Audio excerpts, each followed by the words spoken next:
Well folks, let this one serve as a lesson to you. What I was really going after here, I was looking for a Dimension 4600 or maybe an 8300. I was struggling to find either of them, so decided to lowball a few people on eBay, and well, it turns out if you do that enough, you often end up with more things than you really wanted. What we have here is a Dimension 8400. This is a Pentium 4, but it's on a socket 775 platform. Now, if the other system actually happens to turn up, that is going to be an absolutely incredible deal. Remains to be seen whether the seller will even send it, considering how cheaply I got that one. But yeah, we'll see what happens on that. But this is here. It is intact. There's really no damage to it to speak of. I'm sure you can make out in the photograph it's got that white mark on the left hand side there. Really don't know what that is. We'll try and clean that off later on, but first and foremost it's more important to see if this thing is actually going to work. So I'll pop the camera down a moment, we'll open this thing up and we'll see what we find inside. Okay, well here we are inside the belly of the beast, so to speak. We've got your standard Dell power supply, got a heat pipe cooler here on a Pentium 4 processor of unknown speed on a socket 775 platform. Memory of so far unknown size. Actually, seems like we've got two matched pairs here, so I think I'll go ahead and take one of the pairs out and we'll see if we can figure out what we're dealing with.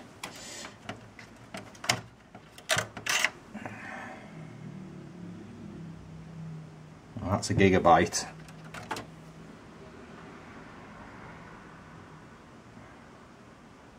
That's a half gigabyte, so looks like we've got 3 gigabytes in total, which is fine because it's really just about all that's going to be useful on a 32-bit system like this.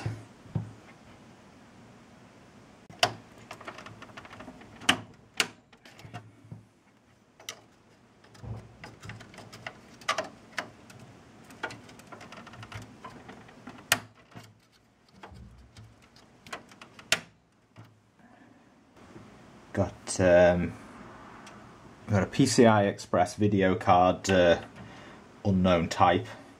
And what we do have here is a very nice piece. This is a Sound Blaster Audio 2 ZS model. That I think I actually have one of those in my 780. It does give a very nice sound. I can't remember off the top of my head what type of chipset this board uses. Try and put that information either on screen now or I'll leave it down below in the video description. I've got 2 IDE optical drives, no idea if either of them are going to work. We do have a floppy disk drive, and hard drive has been pulled.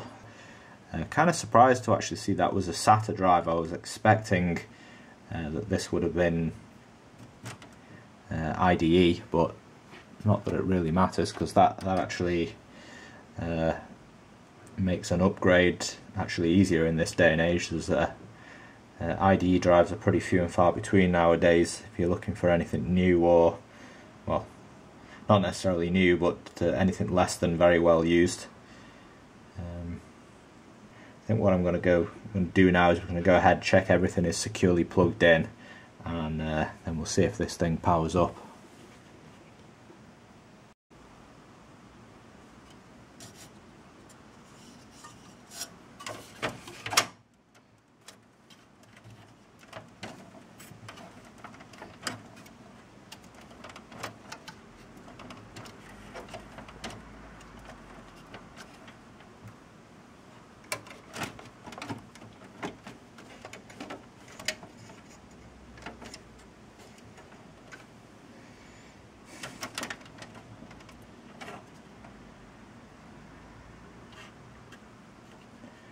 Does have a clock battery in it. Who knows if there's any power left in that, but I guess we'll find out.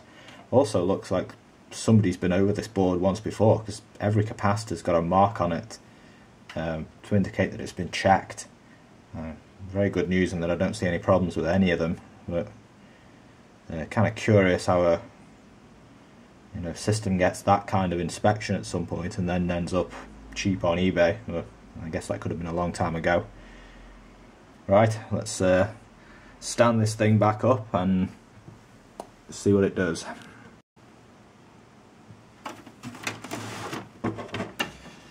Right.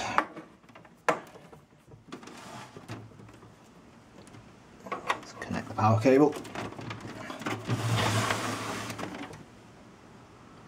Nothing. Oh, something.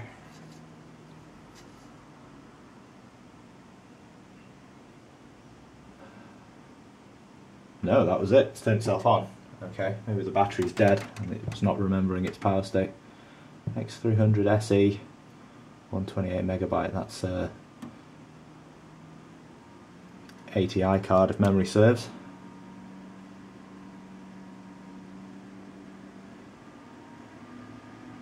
Fans are spooling up.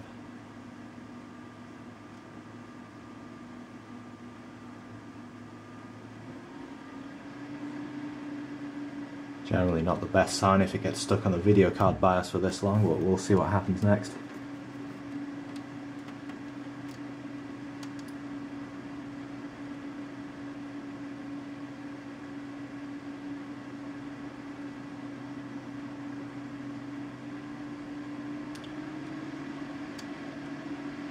Yeah, I don't think this machine's happy. Right, let's power it down, go back inside and simplify the configuration and see what we can get it to do. Okay, we're back inside the system now. What I've done is gone ahead and unhook the two optical drives, and we'll try and turn it on again now and see if that improves the ability of the system to post.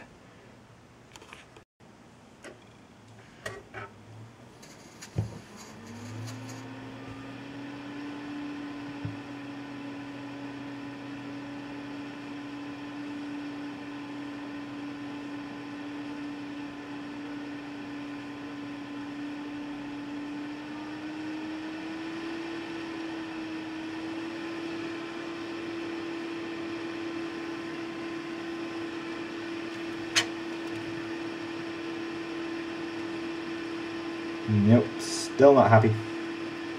Yeah, I just realised I didn't actually unhook the optical drives there. What I managed to do is unhook the floppy drive, so I'll actually unhook the optical drives now and give that another try.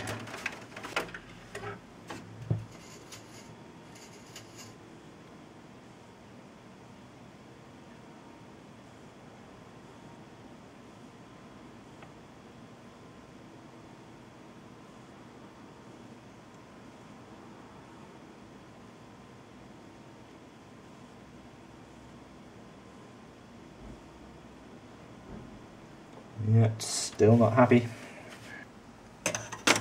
Okay, down to one stick of RAM.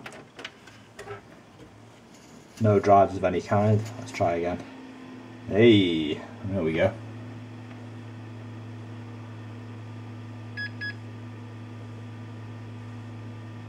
Okay, so looks like we might have a memory problem here. So what I'm going to do is I'm going to reconnect the drives, and then I'm going to go one stick at a time in the first socket and see if I can identify which stick is actually bad and how much good RAM we've got, or if it's simply a fitment issue.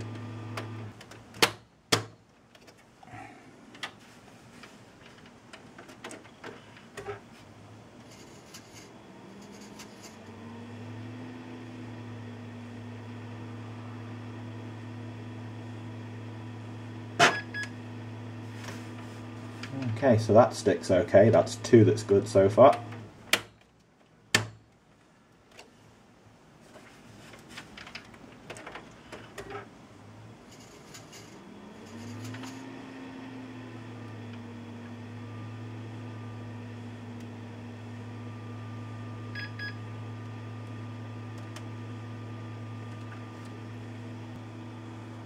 Okay, well, stick number 1, 2 and 4 all work perfectly. For whatever reason, stick number 3 just doesn't want to fit in the socket at all.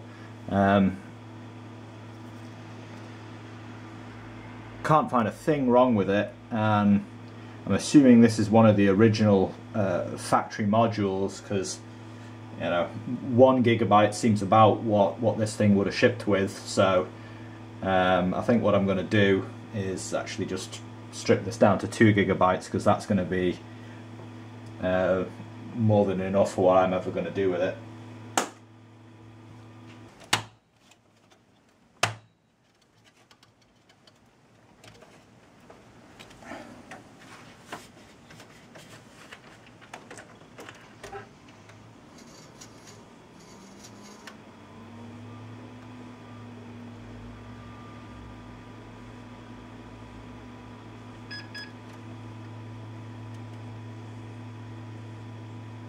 Okay, so that's it up and running with 2 gigabytes of memory in.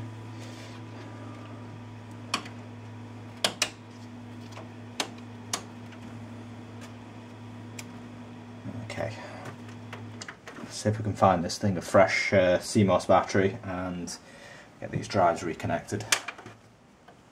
Okay, so I found this thing a brand new CMOS battery. I've reconnected all the drives and I've given it a little bit of an upgrade. So power it on here, I'll go into the BIOS and hands up when you spot the upgrade.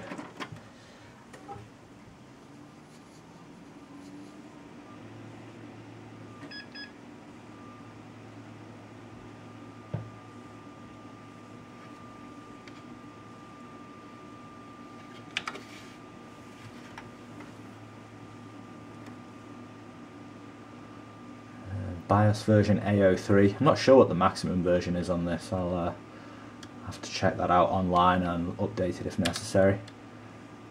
Pentium 4 3 GHz. What's that? 1 megabyte cache, 800 MHz front side bus. I think that must be Prescott. Memory info. Oops.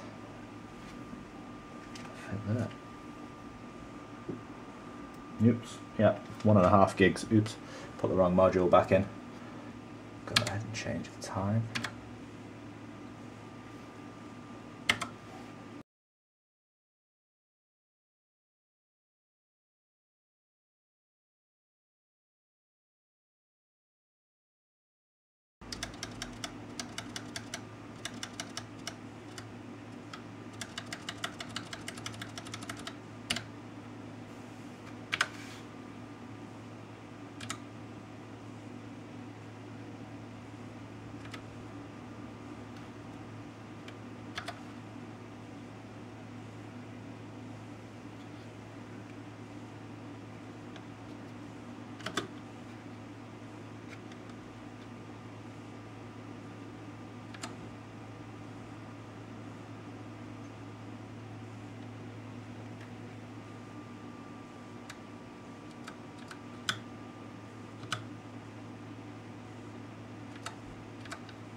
Do you see it? Good.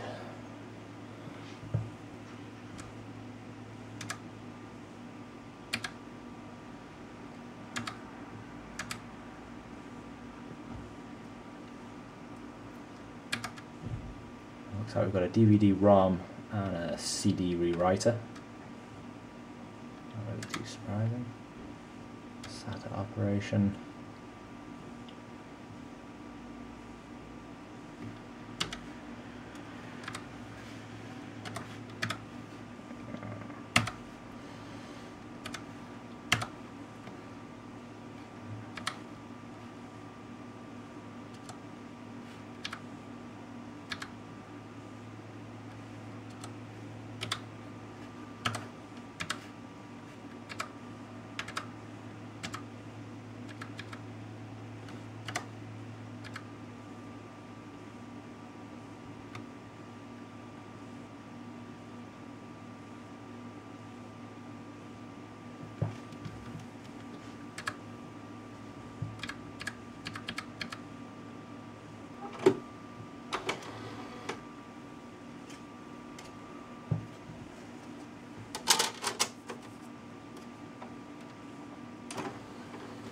Well, that all looks good enough to me, so let's see what this thing makes of a Linux DVD.